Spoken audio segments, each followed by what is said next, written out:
भक्तांनो, तुम्हाला माहिती आहे का, मार्च 20 हा दिवस स्वामी भक्तांसाठी इतका विशेष का आहे?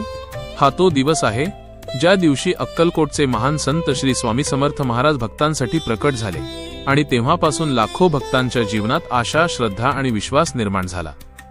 नमस्कार भक्तांनो, आजचा दिवस प्रत्येक स्वामी भक्तासाठी अत्यंत पवित्र आणि आनंदाचा आहे, कारण हा दिवस आहे श्री स्वामी समर्थ प्रकट दिनाचा. अक्कलकोटचे महान संत श्री स्वामी समर्थ महाराज हे दत्त संप्रदायातील अत्यंत पूजनीय संत मानले जातात. अनेक भक्तांच्या श्रद्धेनुसार स्वामी समर्थ हे भगवान दत्तात्रेयांचा अवतार आहे. असं सांगितलं जातं की स्वामी समर्थ अचानक अक्कलकोटमध्ये प्रकट झाले आणि त्यांनी आयुष्यभर लोकांना मार्गदर्शन केलं. त्यांनी कधी राजाला शिकवलं, कधी गरिबाला आधार दिला, तर कधी निराश झालेल्या भक्ताच्या आयुष्यात आशेचा दिवा पेटवला. स्वामी समर्थांचे जीवन म्हणजे भक्तांवर असलेली अमर्याद कृपा. अनेक भक्त सांगतात की जेव्हा जेव्हा त्यांच्या आयुष्यात संकट आले तेव्हा स्वामी समर्थांनी कुठल्या ना कुठल्या रूपात त्यांना मदत केली. स्वामी समर्थ नेहमी सांगायचे, भिऊ नकोस, मी तुझ्या पाठीशी आहे. या एका वाक्यात खूप मोठा अर्थ दडलेला आहे.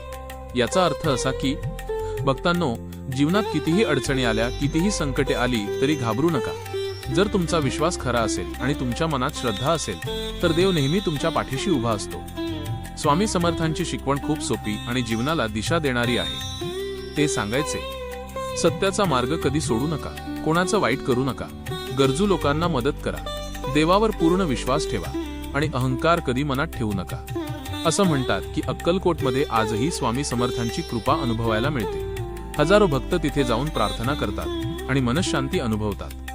20 मार्च 2026 रोजी संपूर्ण भारतात आणि विशेषतः अक्कलकोटमध्ये स्वामी समर्थ प्रकट दिन मोठ्या श्रद्धेने साजरा केला जाणार आहे. या दिवशी अनेक भक्त स्वामींची पूजा करतात, नामस्मरण करतात, अन्नदान करतात आणि दिवसभर ओम श्री स्वामी समर्थ हा जप करतात. भक्तांनो, लक्षात ठेवा, स्वामी समर्थांना मोठ्या पूजा किंवा मोठ्या देणग्या नको असतात.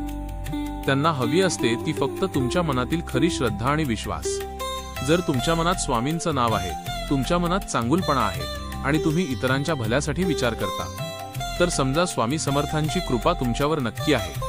म्हणूनच शेवटी स्वामी समर्थांचे शब्द पुन्हा एकदा लक्षात ठेवा, भिऊ नकोस, मी तुझ्या पाठीशी आहे. जर तुम्हीही स्वामी समर्थांचे भक्त असाल तर कमेंटमध्ये नक्की लिहा, ओम श्री स्वामी समर्थ.